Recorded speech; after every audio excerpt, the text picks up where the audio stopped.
meus amigos e meus irmãos, entramos nos Atos dos Apóstolos, que é o livro que se segue ao Evangelho de Jesus segundo São João.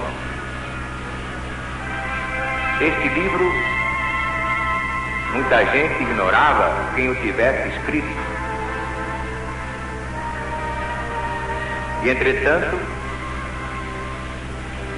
seu autor é o grande evangelista São Lucas, que foi o admirável secretário do apóstolo São Paulo. Vamos, então, dar prosseguimento a essa narrativa que vem complementar os evangelhos, porque Jesus sobe ao céu e depois? Quem é que vai continuar a obra? São os apóstolos. Então vamos ver como é que eles agiram, como é que eles trabalharam, que testemunho eles deram da sua fé na presença eterna do Mestre e Senhor. No primeiro livro, relatei, ó Teófilo, todas as coisas que Jesus começou a fazer e a ensinar, até o dia em que foi recebido acima, depois de haver dado preceitos pelo Espírito Santo aos apóstolos que havia escolhido. A esses ele também, depois de haver padecido, se apresentou vivo, disso dando muitas provas, e lhes aparecendo pelo espaço de 40 dias, falando das coisas concernentes ao reino de Deus. Reunido a eles, Jesus lhes ordenou que não saíssem de Jerusalém, mas que esperassem a promessa feita pelo Pai, a qual, disse ele, ouvistes de mim. Porque João, na verdade, batizou com água, mas vós sereis batizados com o Espírito Santo dentro de poucos dias. Agora prestem atenção. Estando eles reunidos outra vez, perguntaram a Jesus: Senhor, é agora porventura que restabeleces o reino de Deus? Jesus respondeu: a vós não vos compete saber os tempos ou épocas que o Pai Celestial fixou pela sua própria autoridade, mas recebereis poder ao descer sobre vós o Espírito Santo, e sereis minhas testemunhas tanto em Jerusalém, como em toda a Judéia e Samaria, e até as extremidades da terra. Tendo dito essas coisas, foi Jesus elevado à vista deles, uma nuvem o recebeu e o ocultou aos olhos de todos. Estando eles ainda com os olhos fitos no céu, enquanto Jesus subia, eis que 2 anjos com vestes brancas se puseram ao lado deles e lhes perguntaram: ó Galileus, por que é que estáis olhando para o céu? Esse Jesus, que dentre vós foi recebido no céu, assim voltará do mesmo modo como viste subir para o céu.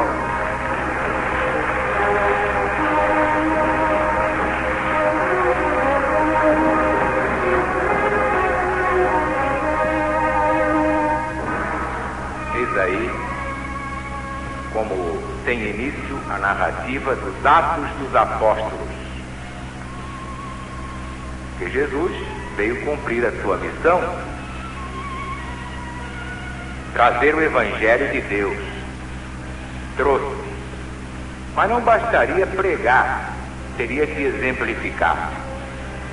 Ora, a maior das boas novas que Jesus veio trazer é que o homem podia vencer a morte, porque isso é que apavora todas as pessoas, morrer. Fala em morrer, a pessoa começa a tremer de medo. Quem é que quer morrer?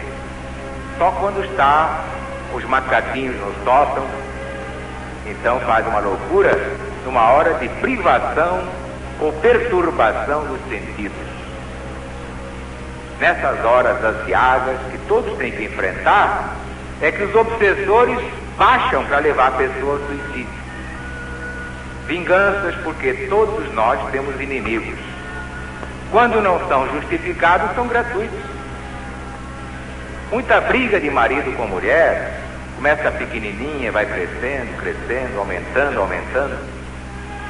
É obsessor no meio. Não é a mulher que está dizendo aquilo, não. É alguém que está dizendo através dela.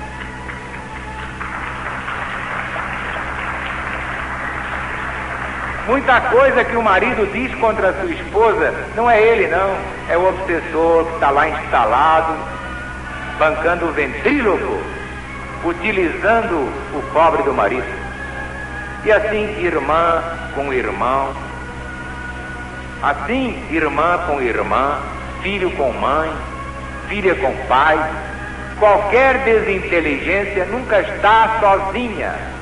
Está sempre acompanhada, insuflada pelo obsessor implacável na invisibilidade.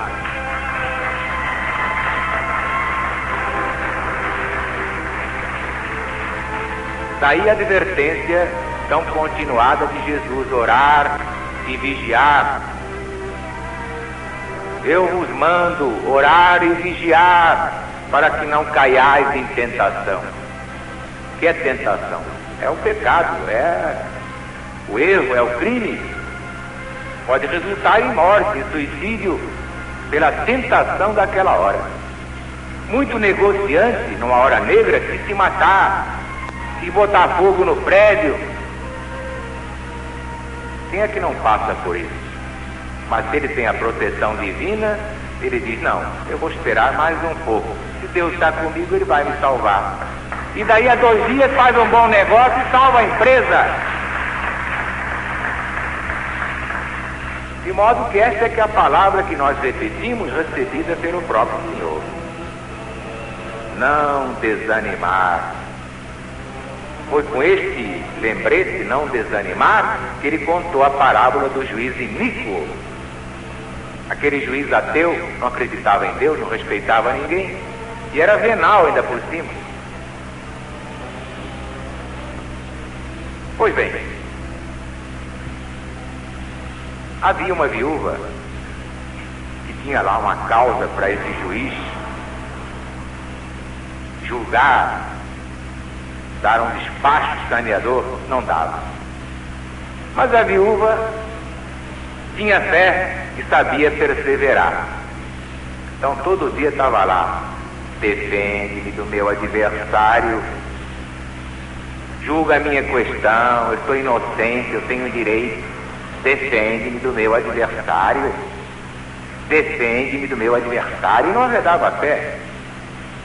Então o juiz, embora não fosse crente em Deus, que era ateu e muito à toa, além de ateu à toa, era um homem sem entranhas e não tinha pena da pobre mulher, mas começou a ficar irritado com a persistência dela. Ela não arredava a fé. A perseverança da mulher cansou o homem.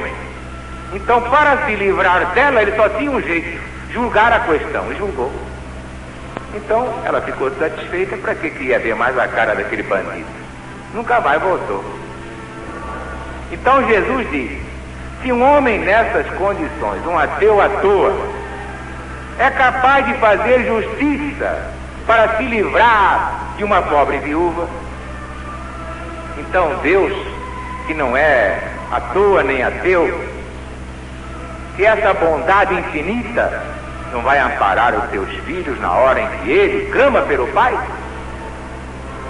Deus vai ficar indiferente à sorte do seu filho? Não. Então Jesus dizia: orar e vigiar, orar e vigiar, orar e vigiar. Não desanimar, perseverar até o fim. Aliás, o chamado sermão profético, quando Jesus prevê, o que é que ele diz também? Vem isso, vem aquilo, vem hecatombe, vem inundação, vem chuva de granizo, vem chuva de pedra, vem calor de rachar. Olha esse calor do Brasil, Deus me livre e guarde. Nunca vi coisa igual. Está tudo assim, transvariando, até os elementos naturais. Por quê? Porque eles sofrem o impacto dos baixos sentimentos humanos. Muita gente não sabia disso. Há espíritos guias que tomam conta das águas, tomam conta das nuvens, dos mares, dos rios, dos oceanos, dos germes, dos micróbios. O jeito às vezes está com um pastilho de coque lá, já está comendo por dentro do pulmão dele. Mas se o indivíduo mostrar arrependimento e começar a fazer o bem, o que é que acontece? O espírito que preside aos germes, aos bacilos, começa a tirar aquele negocinho. O jeito vai começando a ficar bom, os pulmões fortes, tira outra radiografia, não tem mais nada. Ou será que Deus não tem poder de fazer isso?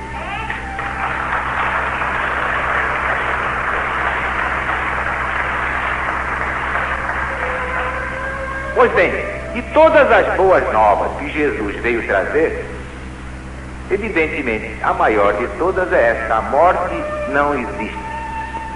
Ninguém morre coisa nenhuma. É que nós não pertencemos a este plano, estamos aqui de passagem. Então viemos da pátria espiritual, que é a pátria de origem. Resgatamos os nossos débitos. E uma vez pago o débito, o que temos que fazer aqui? Nada.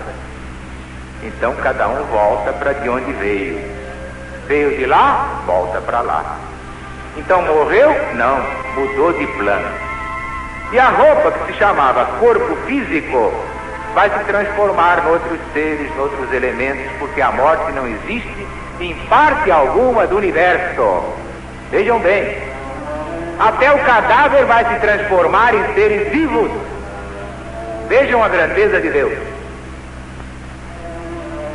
Esta foi a vitória de Jesus.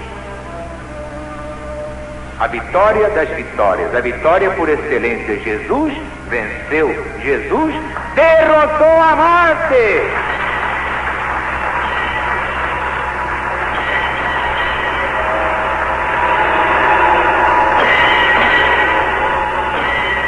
A invenção do irmão operário não está aqui na Bíblia, no Novo Testamento. Vou ler de novo, prestem atenção, seus cabeçudos. São aqueles que estão começando a ouvir agora.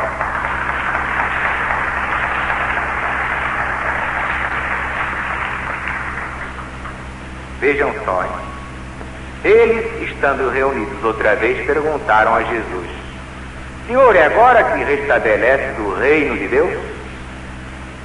Ele respondeu: a vós não vos compete saber os tempos ou épocas que o Pai Celestial fixou pela sua própria autoridade, mas recebereis poder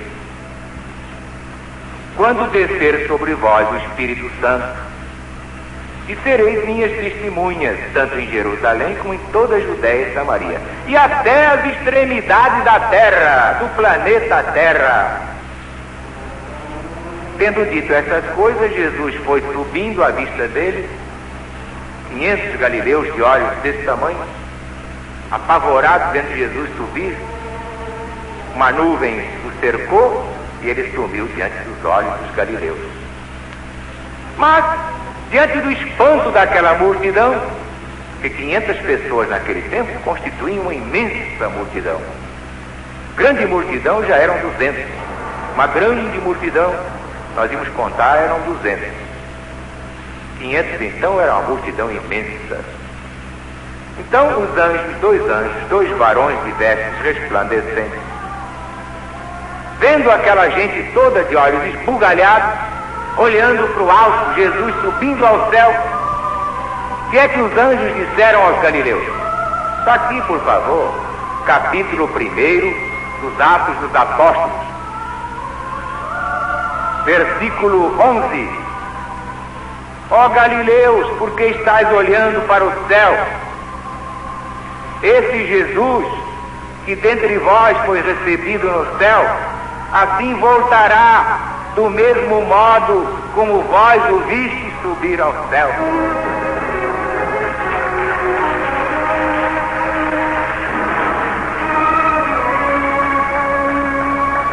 Não sou eu, Zaru, estou inventando que Jesus vai voltar a esse planeta, não. Miseráveis, mal-aventurados, desgraçados, os que não acreditam nisso. Quem disse que vai voltar foi o próprio Jesus. E os anjos disseram amém, confirmaram essa volta. O Apocalipse, então, é muito mais taxativo. Porque muita gente diz que vale que até lá eu já não existo mais. Que vale que eu nessa época já estou lá no fundo da cova. Que vale que eu não estarei presente a esse negócio. Quem é que disse que não estará, meu irmão? Toda a humanidade estará presente. Todas as criaturas humanas estarão presentes desde o princípio desse planeta Terra. Que parece que muita gente não vai caber, mas é que todos os que estiverem mortos voltarão em espírito para ver esse espetáculo. Espírito não ocupa lugar. Podem caber neste salão 5 bilhões de espíritos. Neste salão. Porque o espírito não ocupa lugar, ele não tem matéria. Portanto, quem diz que vale é que eu não estarei presente nessa hora. Puxa, que sorte. Não é sorte não, é azar. Agora será sorte se você tratar de ser bonzinho, não praticar mais o mal, porque voltará para você. Aí será sorte. E você pagará o seu débito com a sua consciência tranquila diante de Deus. Mas há de você que persevera no mal.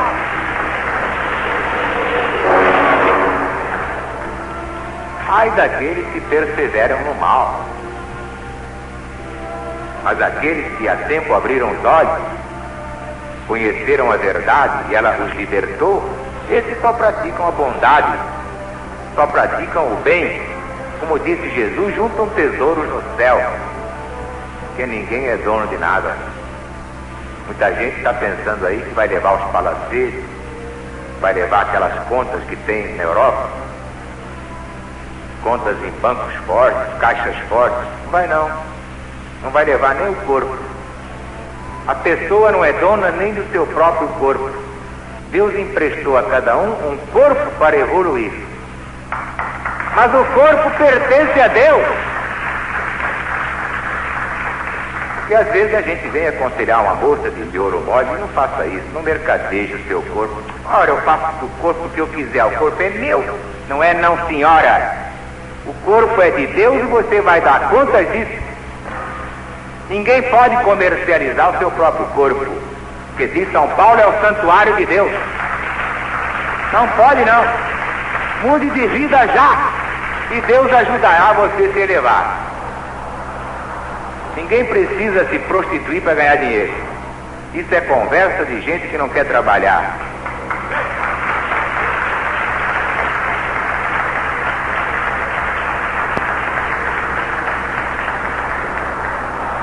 Esta é a primeira vitória, a primeira das primeiras vitórias. A vitória sobre a morte. Jesus nos ensinou esse segredo. Ele venceu a morte. Nós venceremos a morte. Então viva a NBV, viva o PBV, viva o Brasil, viva Jesus.